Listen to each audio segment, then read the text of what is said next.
સરસ્વતી સાધના યોજના હેઠળ પડી રહેલી સાયકલ કાટ ખાઈ ગઈ। અમદાવાદના લાંબા ખાતે આમ આદમી પાર્ટીની ટીમે મુલાકાત લીધી। આમ આદમી પાર્ટી મધ્ય ઝોન કાર્યકારી પ્રમુખ ડોક્ટર જ્વેલ વશરા, પ્રદેશ પ્રવક્તા હિમાંશુ ઠક્કર સહિતની ટીમે મુલાકાત લીધી। સરસ્વતી સાધના યોજના હેઠળ શહેર જિલ્લાની ધોરણ 9ની વિદ્યાર્થીનીઓને 2023ના પ્રવેશોત્સવની સાયકલ પડી રહી તેવું હિમાંશુ ઠક્કરનું કહેવું।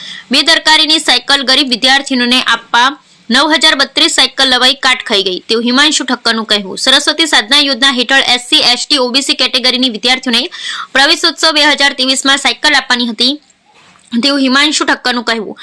5 મહિના પહેલા અમદાવાદમાં 9032 સાયકલ લવાઈ માત્ર 549 વિદ્યાર્થીને જે સાયકલ અપાઈ તેવું હિમાંશુ ઠક્કરનું કહેવું।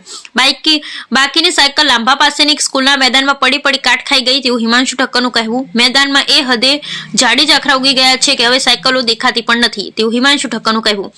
મોટાભાગની સાયકલને કાટ લાગી ગયો હોય ઉપરાંત ટાયરની રીંગો અને સીટો પણ તૂટી તેવું હિમાંશુ ઠક્કરનું કહેવું। મે મહિના સુધી સાયકલ પૂરી પાડવાની હતી પરંતુ 5 મહિના વીતવા છતાં હજુ સુધી લાભાર્થીઓને અપાઈ નહીં એવું હિમાંશુ ઠક્કરનું કહેવું।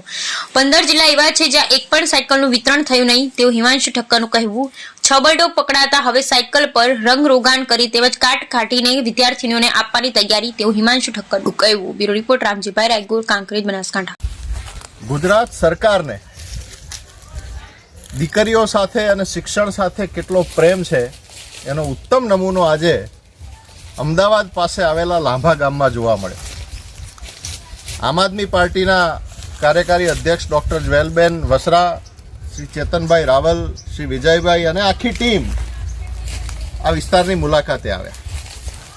એક જર્જરિત દેખાતું શાળાનું મકાન અને ખૂબ મોટા પ્રાંગણમાં લગભગ હજારો સાયકલ અહીંયા છેલ્લા 1 વર્ષથી પણ વધારે સમયથી પડી છે। સરસ્વતી સાધના સ્કીમ અંતર્ગત ધોરણ 9માં પ્રવેશતી દીકરીઓને સરકારશ્રી દ્વારા શાળાઓમાં સાયકલ વિતરણ કરવાનું હતું। આ કંઈ લાખો કરોડો રૂપિયાની વસ્તુ નથી। એક દીકરી દીકરાઓને ભણતર માટે આશીર્વાદરૂપ એક આ સાયકલ આપવાની હતી। સાયકલો આવી ગઈ છે।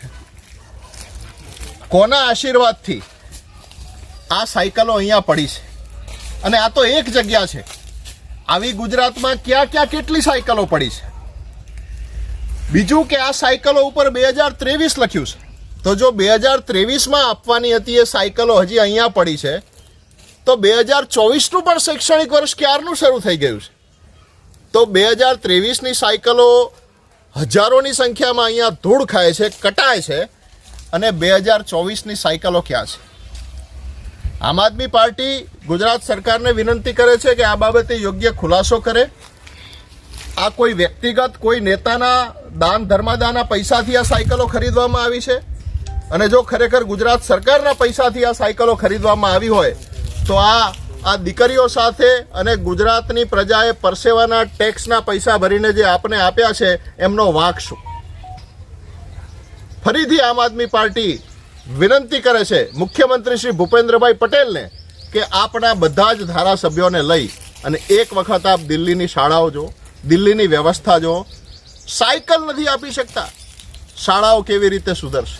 કેવી રીતે ભણશે ગુજરાત? આત્મમંથનનો સમય છે।